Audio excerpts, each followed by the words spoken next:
everyone, welcome back to Conversations from the Vault. I'm so excited to have Daniela Grafman of Vision Events here with me today. Welcome, Daniela. Hello, thanks for having me. Oh my God, I am thrilled. This feels kind of full circle. You are literally probably the first person I ever met in Oh my God, I love that.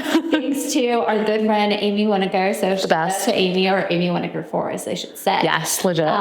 So welcome. I'm so excited to sit down and chat with you. I obviously know everything about you, but our community may not. So why don't you give yourself a little quick introduction? So I own Vision Event Company, and we specialize in wedding coordination and event logistics management. So this year we're actually celebrating 15 years. Oh God. Crazy. Okay. Feels like it was yesterday, but we are really, our niche is logistics. So we don't do full service traditional wedding planning. We specialize in 3 months out. We also handle corporate nonprofit galas. So our brains are kind of split in two, and we take the best of both worlds and bring them together to make events as seamless as they can be for our clients. And then when we work with partners to create the design and everything else. That's amazing. You do so much. Yeah. How come you made the decision to be more of a 3-month out planner than, it's still full service, so I wouldn't say not a full service planner, but why that point in time? My background is in nonprofit event planning, and that was all logistics focused. I never got into planning weddings because I was a designer, and I am very honest with myself and my clients to say that I am not a designer in that sense. And I find a lot of joy in figuring out how to make things work so that the day happens properly. And there's a big niche in the market, right? There has been for years, and we saw it. And there's changing times with couples who wanted to plan their own wedding, meaning do the first leg of planning, all the vendors, find the vendors, find the venue. Outside of what you do. Exactly. So definitely like securing the venue and the date. That's number one. That happens without us. Vendor selection, that's something that sometimes we get involved in for sure. Yeah. But honestly, with like Instagram and the internet, people just have so many recommendations coming to them. But what was missing was for those couples to then not have any support as they were getting closer. It was like a missing piece for them, but also their team, right? The venue and the vendors, if there's no one directing them, it's just like you're leaving it up to chance. And when you're putting that much effort and time and money, I think of it as like the insurance that you're going to have to give you peace of mind. Right. And give you peace of mind leading up to the wedding, but then you're also there on the actual wedding day to make sure everyone's working together, everything's kind of moving seamlessly, and the bride could actually enjoy her wedding and not worry that like the florist isn't talking to the floor person and the lighting person. So that's definitely where you step in. Yeah. It's problem solver. We're like the day of, we're firefighters at that point. Well, we'll get into firefighter experience in a second. But before I do that, what's your kind of favorite part of the wedding day? So selfishly, I am very biased to father-daughter dances. Oh. It's like, and I'm not like a very emotional person, but that was one thing that for the longest time, especially before getting married myself, I would always like stop what I was doing if I was in a different room, and I would just like get to that point and be like, okay, this is really amazing. Also having grandparents at a wedding, that like one grandparent too, when you have 4 grandparents, like incredible. But like as a general, I just love sitting back when the party starts and everybody's just having the best time. To me, I feel like what makes weddings so special is that you get all of these people from your life, from different areas of your life, in one place at one time for a happy reason. Right. We get to be a part of that. Like as cliche as it is, at the end of the day, like I've like been so lucky to be a part of so many people's memories.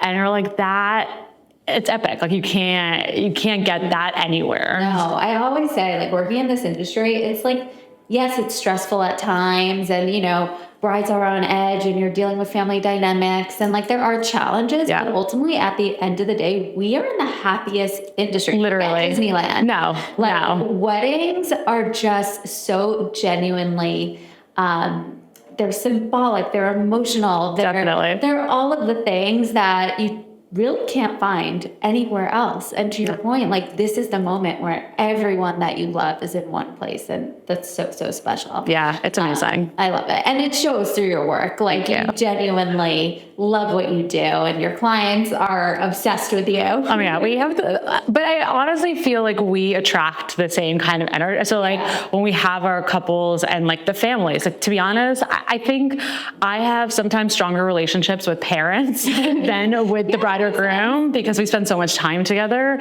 and it's so fun, right? Like, again, same thing. It's like when they're having kids now, or they're buying houses, and like we get to see that, or we get to see them as guests at another wedding.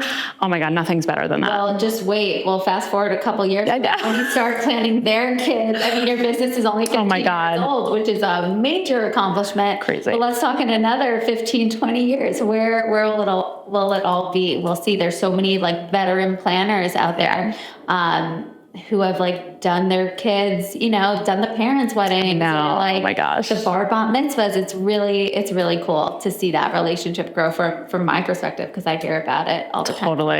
Yeah. It's such a unique thing also to the wedding industry that we have that opportunity. Right. It's fun, but we shall see. We shall see. We'll see where you are. We'll redo this. Yes. Done. It'll be like a time capsule. Exactly. Okay. So recently there was a little bit of drama in the industry. Just a little. And unfortunately, Daniela was at the forefront of it, having to put out so many fires. I don't think you guys can imagine. So 24 hours before a wedding, I got a call that basically informed us that the venue where we were supposed to be having a wedding, unfortunately, for reasons beyond us, had their liquor license suspended, and we could technically host it at the same venue, but there were clearly a lot of issues that would come with that.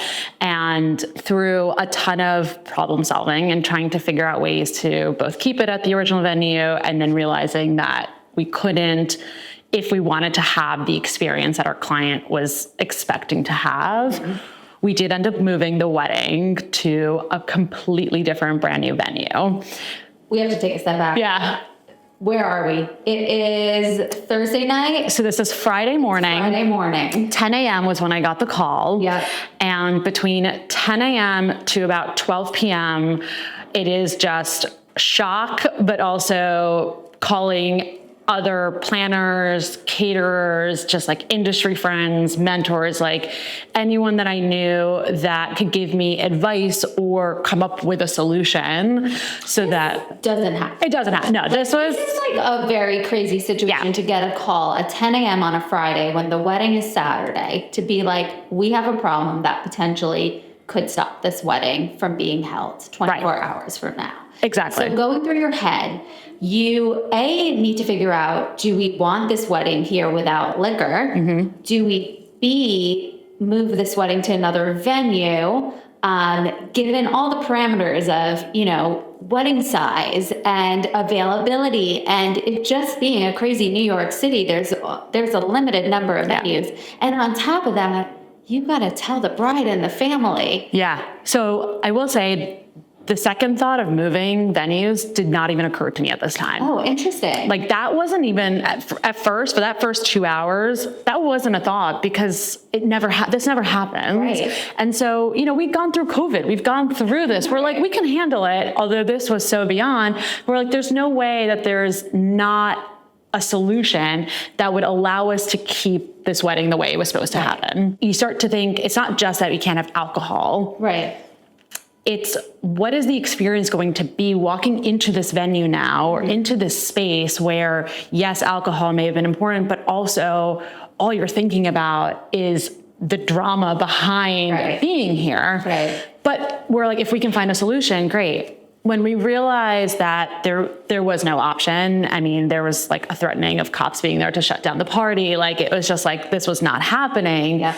That's when my brain went into, I can't call my client and tell them that this is going to happen without a solution. Yeah. And that's been something in my team, like, we joke about this all the time, but that is like our motto across. It could be the smallest thing, but if something isn't as planned, you don't present it without a solution. I mean, and that's just general advice for any Totally. anywhere. Like if there's risk management. Exactly. We got to have some idea of what we're going to do before we kind of blow up the situation. And the beauty of our industry is that we're all team players. Like community over competition is such a thing. So that's why I was calling planners. So when like about 12 o'clock hit and we realized that the venue was not an option, that's when my brain went to, okay, where could we have this wedding?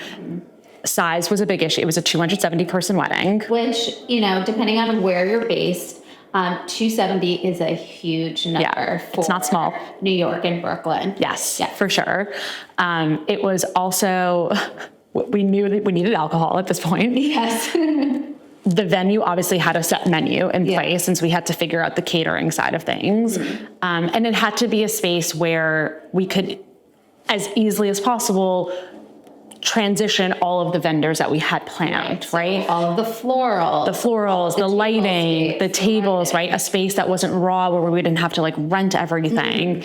And we were lucky in a sense that it was January in New York. And so January in New York is not peak event season.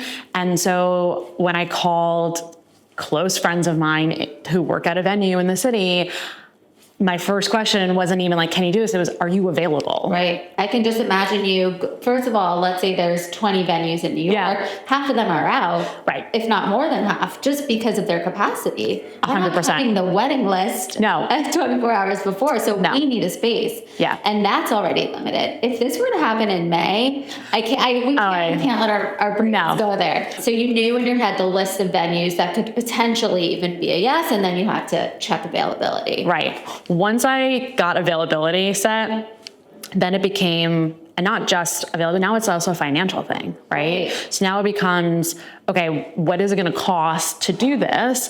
I will say, and through all of the grapevine of like the story of this coming out, the one thing that definitely isn't talked about is that as crazy and dramatic and terrible of a situation as it was, all the players, including the original venue, did all the right things that they were supposed to do, that they should do to make it as right as possible.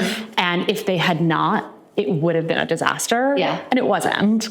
So we got the new venue locked in. We basically had the original venue come in as the caterer, almost like an outside caterer, because they had all the food. Does that venue typically allow outside caterers? Because I know sometimes venues don't. So technically, no. Usually if it's for like cultural or religious reasons, they do. In this case, they wouldn't have been able to do it without letting them in because they didn't have their menu, they didn't have the food or anything. But they were able to last minute pull in all of their staff. We pulled some of the kitchen staff from the original venue. And so at this point, it's like 12:30. Okay. And we know that we have a new venue lined up. Original venue is on board to support with whatever they need to do. And clients still don't know. Yeah. Me being in Brooklyn, I was like, I'm going to drive over to their hotel. This feels like an in-person conversation. It's definitely an in-person conversation. And I think if I learned anything from COVID where we couldn't be in person to tell bad news, I was like, my heart is in my stomach. I'm shaking. I like literally. I don't know how you did it. It was awful. I was getting, this family, we're tied forever. Trauma bonding. And I literally, the mother of the bride, who was the planner by my side for this whole wedding, was texting me baby photos of the bride as I was coming into the hotel. She doesn't know what's about to hit her. Literally. And that was it's so hard. The hardest. Yeah. Everything we do at the end of the day is for the purpose of like what our clients' goals are, right? And like it seems odd because a wedding is to have a wedding and to get married. Of course. But I had my wedding. Yep. I knew what I wanted. I knew that my couple was all about the party. Yeah. There was no way that this couple was going to have a wedding without a bar. And when I tell you that, like, fast forward and we told them what was happening, the first thing the bride said was, we are not having a wedding without alcohol. I was like, girl, I get you. Like, I promise, I know. Well, to your point, this is the moment. This is the one day, the 5 hours Yeah. that you have everyone you love. Yeah. You want to just relax and enjoy it and cheers with champagne or tequila shots. Yeah, whatever it is. It like sets the vibe. It does. Yeah. It does. It's crazy. But someone had to be the bearer of bad news, but also we couldn't sign off on anything. If anyone were to tell me I kind of want it to be. I feel like you would just deliver it in like your bubbly, happy personality. So, it definitely tested me a little bit, but I will say the funniest part is that I kind of blacked out. Yeah. I truly don't fully remember the moment of telling them, except for the fact that the father of the bride told me the next day after all was said and done. He goes, I'll never forget you telling us, because apparently what I said was I sat them down and I said, we're going to have a wedding.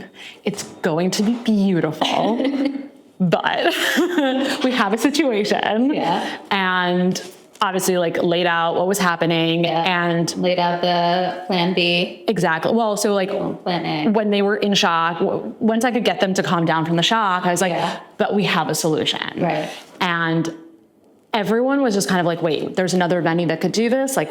That's insane. They'd never been to the venue before, the new one, they'd never seen it. But I was like, you have to trust me on this. We will transition all the vendors. We'll take care of that. All you have to do is help us tell your guests and say, okay to this. And then everything else will be taken care of. So basically, we connected the two venues to make sure that they were aligned. They did a quick site visit that day to get the kitchen set. Mm-hmm. And then my team started, we kind of split ourselves between the simplest but still important things, redirecting where the breakfast delivery was going, because now they're getting ready at the hotel in the city. Right. Where the pizza was going for the after party, that, all the way to the first call I did was to the rabbi. We can't have a wedding if we don't have an officiant. You really have to go through that checklist totally so carefully. This is why everyone needs a wedding planner. And again, we were involved for 3 months, right? We weren't, but this is what I tell all of our clients, that those 3 months, that's when everything gets planned in that sense. Yeah. And it doesn't matter if we weren't involved. There was no way I was not going to step in to help with this. Mm-hmm. I will say, out of the whole vendor changeover experience, I have to shout out the two vendors that I think honestly had the hardest, aside from the venue. Yeah. The florist and the lighting company. And you can shout them out if you would want. Avenue J Florist and Pegasus Lighting. I mean, between the two of them, and there's so many factors here, but they're both, they were setting up already on Friday at the original venue. Mm-hmm. And what you don't realize at first is it's not just, we're going to bring this chuppah, we're going to bring these centerpieces and move them to a new venue. Yeah, it's not packing up linens. This is organized floral arrangement. It's that. It's also lighting. It's a totally different space. It's a different size. It's different rigging that didn't have to be considered. It's staff. It's trucking. All of these things that had to be factored in. And the beautiful thing about every single one of these vendors, they were all yes and. Yeah. Everyone, as I called them, was we'll figure it out. We're gonna make this happen. Everyone was all about the couple and the family, and so great. It was incredible. Yeah. I mean, the venue, so we ended up at Pier 60, and I've had a relationship for many years, but this was one of those oh my God, brace yourselves. Right. And they showed with up. anything like this before, so also a first for them. This really does not happen. Just doesn't. Yeah. In other situations, the pandemic, it just does not happen. Maybe I feel the closest would be when there's unfortunately been a hurricane or a storm that was passing and it just totally threw something. But it's a natural disaster that's affecting multiple people. Exactly. This was so isolated. It was just bonkers. But at that point, again, we were just in problem solving mode and just literally phone calls. We had to add shuttles because we were doing photos in 2 different locations now. So where did you end up? Did you go back to the original venue area to do photos? We didn't. Or you just kind of shifted everything? We shifted. So originally we were supposed to be in Brooklyn. Now we were in Manhattan. Yeah. Again, fortunately, their hotel that they were staying at was already in Manhattan. Okay. So that was helpful. Even the hotel, we were at the Conrad downtown, and they were so gracious. They upgraded one of the suites that we needed, so we had more space. And everybody was just how can we help? I even ended up bringing in more of my team just so that we had extra hands, and it was just all hands on deck at that point. And I mean, the logistics were crazy. We got it done. It was beautiful. Yeah. So how was the wedding? It felt like it was supposed to be there. Like it literally felt like it was like made for the space. Like everyone knew because we had to know. Yeah. No one would have known.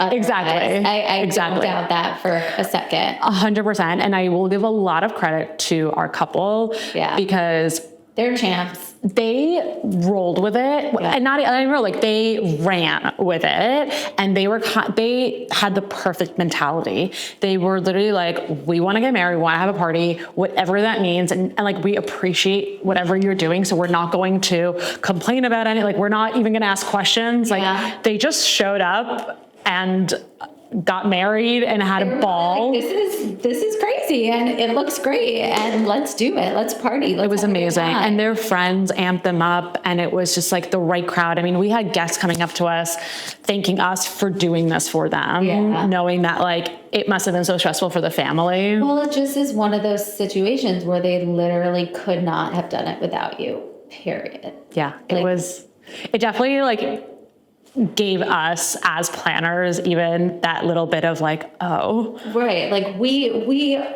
do a great job. It's that. And it's also like all these years of like networking and relationship building. And you're like, sometimes you doubt it, right? And you're like, you have to lean on your there was community. No way we were going to do it alone. Yeah.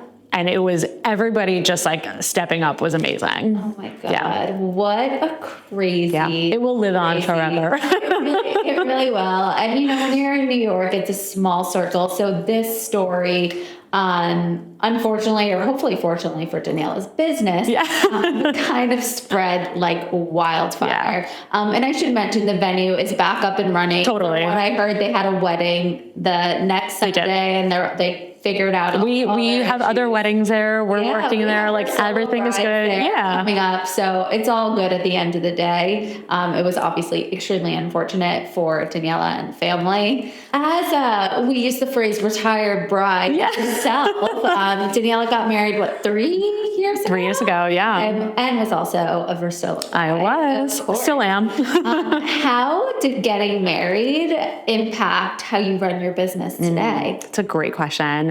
I think it's given me a lot of perspective to be more empathetic on certain things that you're like, I think primarily family dynamics, decisions that you make around family dynamics, but also from a guest perspective, right? And I think that even when I'm a guest at other weddings, not just when I was a bride, but how you experience the day and like what actually matters to you and what doesn't, I think in some ways has made me just more in tune with why our couples make certain decisions. And then other times make me really stand my ground when I'm like, no, this is not important. Can you give an example of that? Yeah, absolutely. So we, my husband and I, for our first look, we're planning to do it where our first date was, with the South Street Seaport.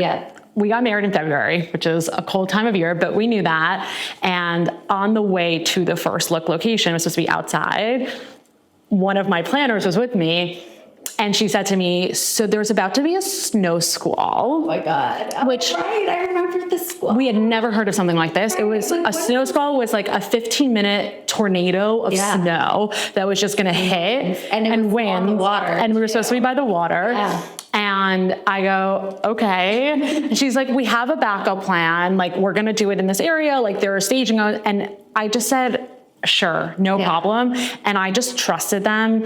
And it was one of those things where like, we had talked about this for so long because it was so special, but it was out of my control. And so I just followed. Like, I went where they told me to go. We still ended up doing it near the seaport, but like under an overpass. Yeah, the pictures were amazing. Pictures, the colors, and like with the cab. I remember those. It was so great. And to be honest, like it didn't matter. Like at the end of the day, like our first look was special because we were doing the first look together. Right, of course. And so to me, I'm like, it just doesn't matter, especially when it's like out of your control. Right. You just have to roll with it. How do you teach brides or like empower brides to kind of have that mindset? Like, there's certain things that, of course, you are spending a lot of money. You are planning this for a year plus out, or even if you're planning it for 2 months. Like, it's such an important day.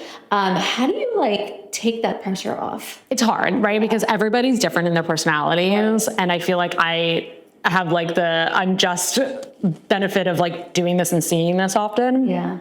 But I think remembering, like I try to tell this to my brides as much as I can, that it's a very fast day, right? Like you only have so much time, and not just from like a time perspective, but even how present you feel. Like that feeling is just so, it goes by so quickly. And so you have to prioritize. Like at the end of the day, nothing in wedding planning, like life, is going to check all the boxes of what you want, whether it's the venue, whether it's a vendor, whether it's, you know, the design because of budget, whatever it is, but you have to prioritize. And if you're honest with yourself up front, it will be much more manageable. That's great advice. If you can take that, amazing, and roll with it because it will help you. Otherwise, like we just try like day up to take off as much as we can from their plate for like thought process. Like the less decision making you have to do on your wedding day, the more you're going to enjoy it. Absolutely. Especially because at that point you have reached decision fatigue. Oh my gosh. To the max. The max. You're like done. You want to literally just enjoy it. You should. Absolutely. What are some of the like new trends that you're seeing in weddings that excite you? Oh my gosh. That's a good one. Whether it's decor, whether it's the flow of the day. I think wedding parties.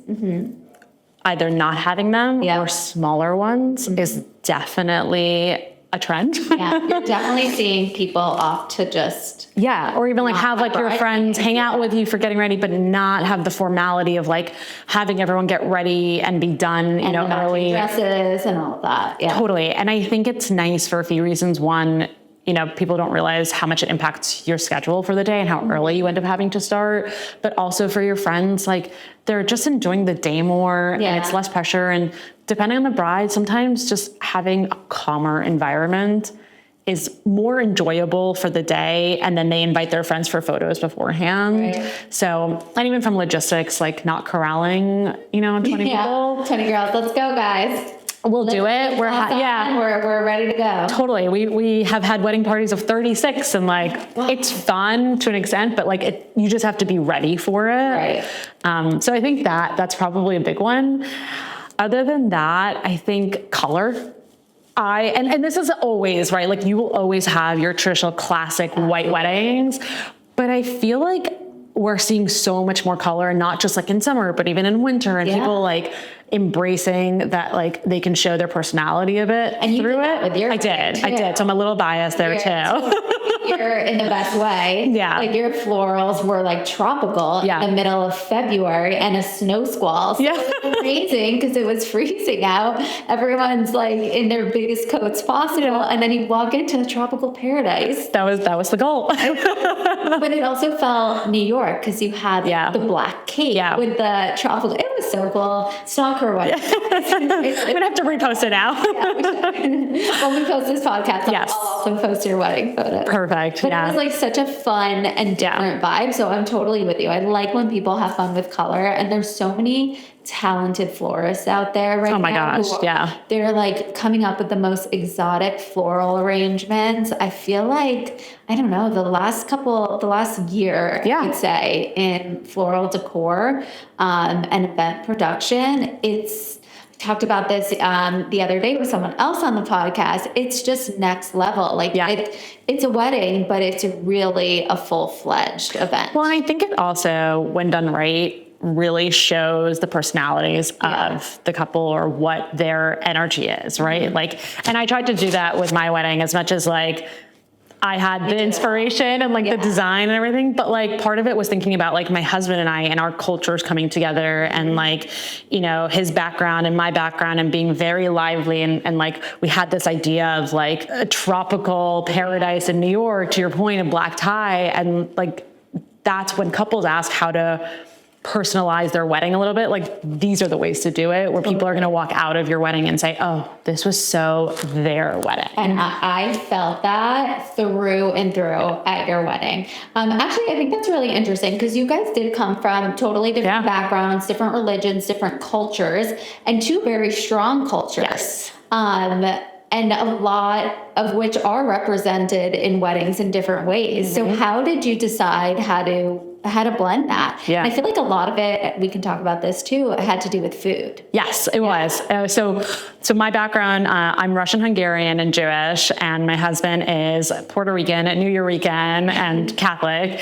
And as we were figuring out what we wanted to do, I think we kind of split it up between like ceremony and then reception. The ceremony, it was really important that we incorporate certain Jewish elements that like I've always wanted to do, that my family wanted, but I also wanted it to feel special to him and his family. Yeah. And so we had an officiant who really blended that for us, but between like blessings that we did, readings that we did, explanations of what we were doing, really got to know us. And so like that felt very special to just sharing our story. But then food and music. So those were the two things that, and I always tell people this too, food, we made sure that, and we also customize things with our venue. So like you have to have a venue that is like willing to do that. A shout out to the Lighthouse and the Pier 60 team. They were amazing. Yep. But we basically, we had at cocktail hour, we had a caviar station. Yep. So that like kind of gave to my family's side. By the way, that was the first time I ever had caviar. Stop it. I love that. Crazy. That's amazing. Yeah, it was so good. So happy to know that. My mother will be happy. Of course. Absolutely. And then we also did like empanadas and different styles. And then we did even, I think we did like a French fry cart because like that's something that we love. And we did sushi because that's neither here nor there, but we just love it. Everyone loves sushi. And everybody loves it. Crowd pleaser. Absolutely. So we just made sure that from a food perspective, that was incorporated. That was cool. Even for dessert, my husband lived in Miami for a long time and he loves key lime pie. And we brought it up in one of our meetings with the venue and they ended up making that as one of the past desserts. Oh my God, I love that. So it was like, and like people that know him, like knew that like that was a thing. Right. So that was important. And then the music. Yeah. So one of the biggest reasons that we ended up having a hybrid DJ band. Shout them out. They were Alex Edge and his musicians. They were incredible. And we did that on purpose because with our different backgrounds and the different music styles that we like, but also our families and friends could really party to, we just felt like a DJ was the best middle ground. Yeah. And on top of that, we wanted a live aspect. So having some musicians, we had a saxophonist, because I love saxophone. Yeah, we had a violinist and we had a percussionist, and it just blended the world. It was perfect. So everybody got like something that they loved. Yeah. We also, at Vision, like we started as an entertainment company 15 years ago, and we worked with DJs, and so like that's always been my sweet. Like I love DJs, and everybody that knows me knew like there was no way I was gonna have a wedding without a DJ. It was so good. It was amazing, and we even really, had the music on top of it added so much, an additional layer. Like it was just, you wanted to be on the dance floor all night, and just knowing you and John.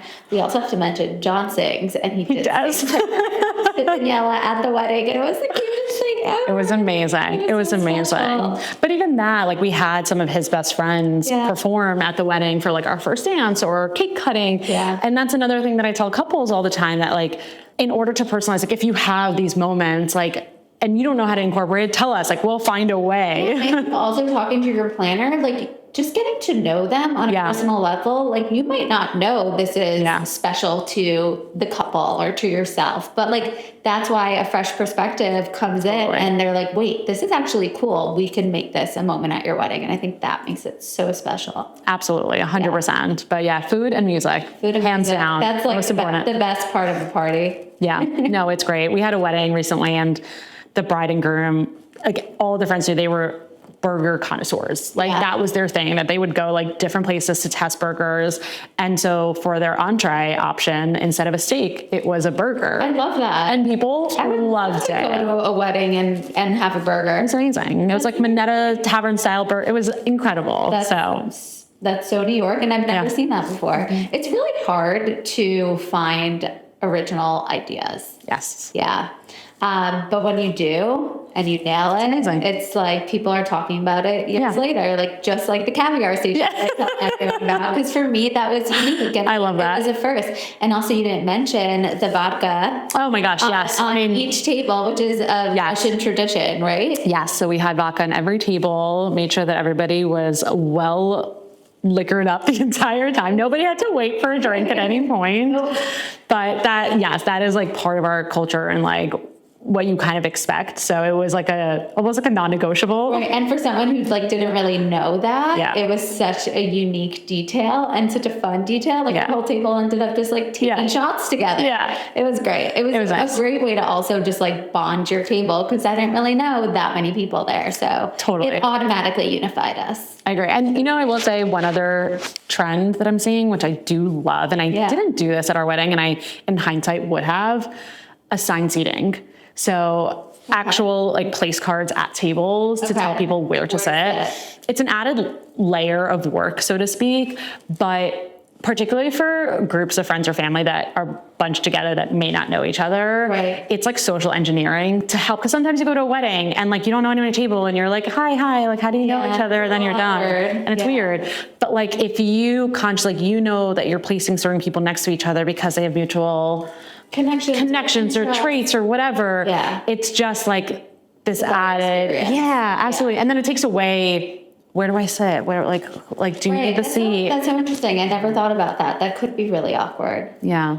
But probably also a lot of legwork, but worth it. I mean, the thing is, you're organizing the tables anyway. It's just one layer, easy layer. I love that. Any other bits and pieces of advice? Oh my gosh, always so many. Don't forget to eat the morning of the, like, honestly, it seems like such a small, obvious thing, but we always make sure, like, we spend time placing food orders for, especially for the girls, like breakfast, lunch, and then groomsmen at least lunch, because the day goes by so fast. And when people are hangry, it is not good for anyone. So being well fed before you ever even like get to the wedding itself. Best thing I can tell people. Great advice. Daniela, I can literally talk to you for hours. I mean, like we do. But I'm so grateful that you came on our podcast. Thanks for having me. Nice to talk to you. And thanks for spilling the tea. I feel like I just feel like it's such a crazy story and you were literally a superwoman. Thank you. You made it all happen and you should be really proud. And it's just an insane story I was dying to talk about. So thank you. Thanks for having me. Always. And thank you guys all for joining us. And we'll see you next time on Conversations from the Vault. Bye.